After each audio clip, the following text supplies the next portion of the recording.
Hi there. So before we can get underway with this heaving techno track, this big room techno track, just like any other project that we're going to do, and as you know, if you've done any tutorials with me before, I like to get everything feeling good and correct, and to get me into a particular zone, because the most important thing is your mind remembers particular cues, and if you've made a successful project using a particular skin, for example, in Ableton, a particular set of colors, a particular order for your instruments, then why change that? Let's stick to something that we like working with.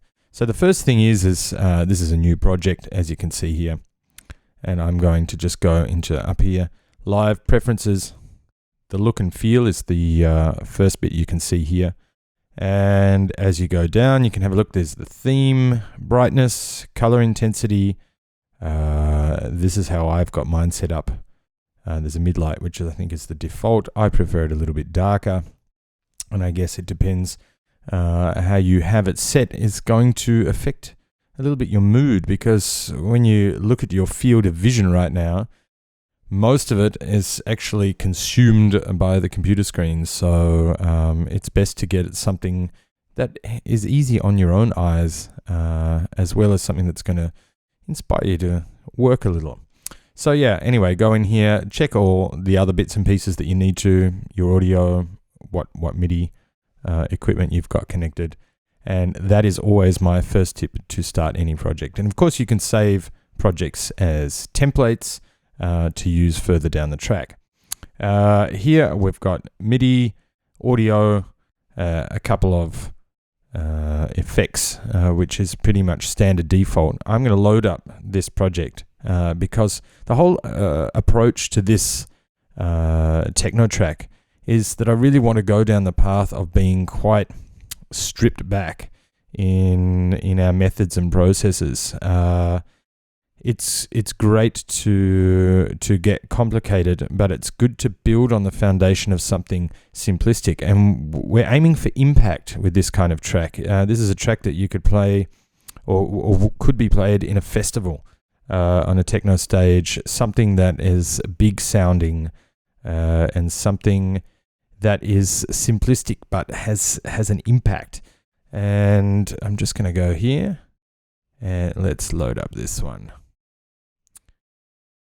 And as you can see here with the MIDI tracks, I've just loaded in Kick 2. So go and check through your instruments. I love using Kick 2. It's just a great shortcut. I mean, I went through so many different processes in the past to create a kick drum. Some of them so tedious that by the end, all you had was this big glob of bass with a little thing, and your ears get tired spending too much time making a kick. And this is always a great one to have. I like to keep my kick on channel number 1. Reason being, I like to have the thing that's using up most of your space, most of your sonic space, is a kick drum. Particularly with techno music, your bottom end is massive, it's huge, and it's relentless. So I like to have that stuff sort of over on the left here, so you can work further this way. It just seems kind of logical. So basically on the MIDI channels, we've grabbed Kick 2 for here. We've grabbed an A&A2 for here. And we've made another MIDI channel here. Let's skip this bass mix for the moment. We've got another A&A2 over here, which we're going to use later for the synth. Now, here is, let's just go to instruments, actually drums. Let's go through here. There's a whole bunch of 808 and 909 drums, 707.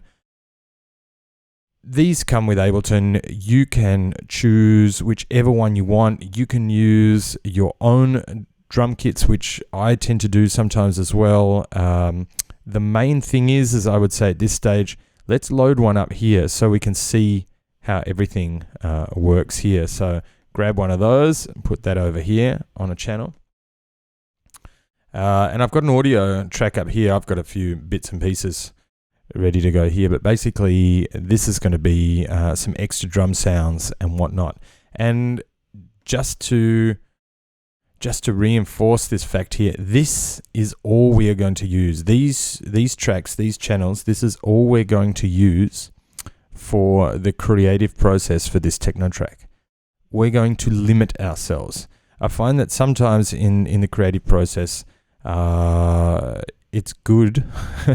It's not good. It's fundamental sometimes to limit oneself to only a few instruments and go and suck the most out of those instruments to get the result that you want of what you're trying to create.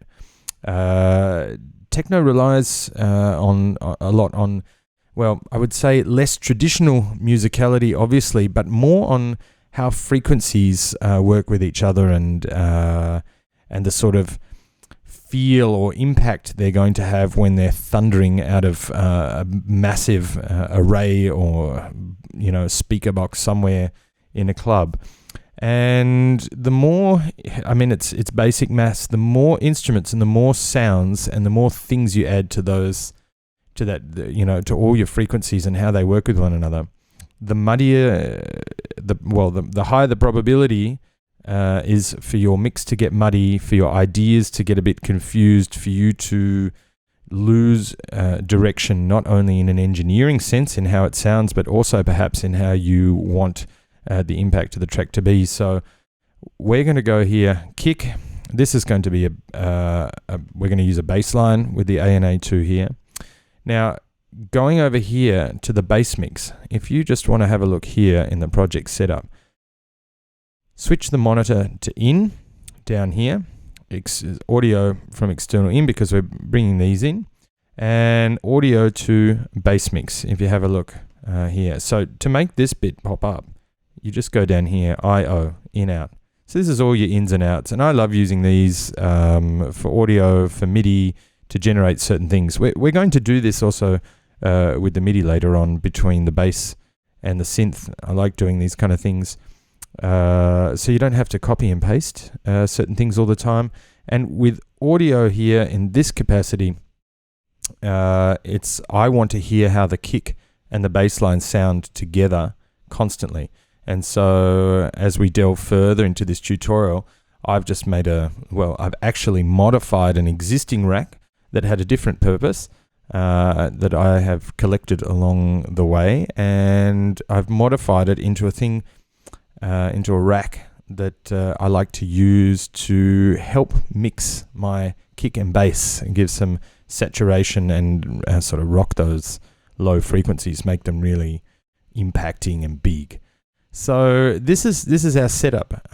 We've got the kick 2. We're going to use this synth channel here, the A&A2. We're going to create a bass sound here, and we're going to mix them all together here. Don't worry about this rack yet. We're going to cover that down the track. But for the moment, this is going to be our project setup.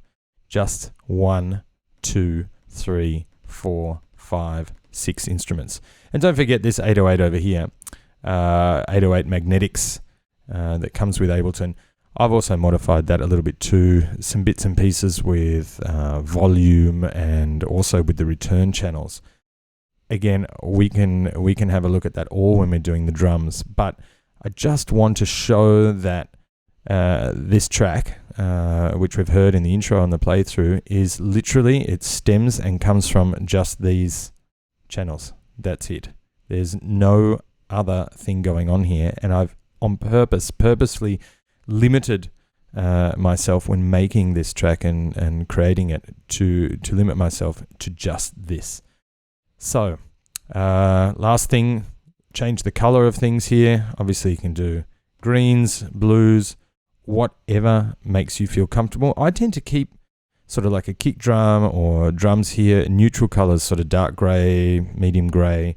And then I have lower end sounds, sort of lower, deeper colors, I guess. I have effects.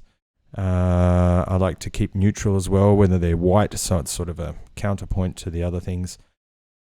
There's no rules here. This is about just getting yourself ordered So when you have a quick look, or when you're having a live jam, or when you're doing something and you don't want to scroll through a million things to know what you're doing, that you just have your different colors just like that, nice and easy on the eyes and logical. I've also gotten rid of one of the effects here, and I've just thrown in a ping pong delay instead of the standard simple delay, and we've got a little bit of sidechain compression going on that and an EQ. And again, we're going to cover all that stuff later in the tutorial, but this is it. We're just going to set it up nice and simple like this. Thanks everybody for watching, commenting, and indeed liking. We really do appreciate all the support we get here on our Sonic Academy YouTube channel. So if you found this video super useful, please, we'd love you to hit the subscribe button. We update the YouTube channel every week with new content. And if you want to watch some more relevant content, just click on the videos beside me.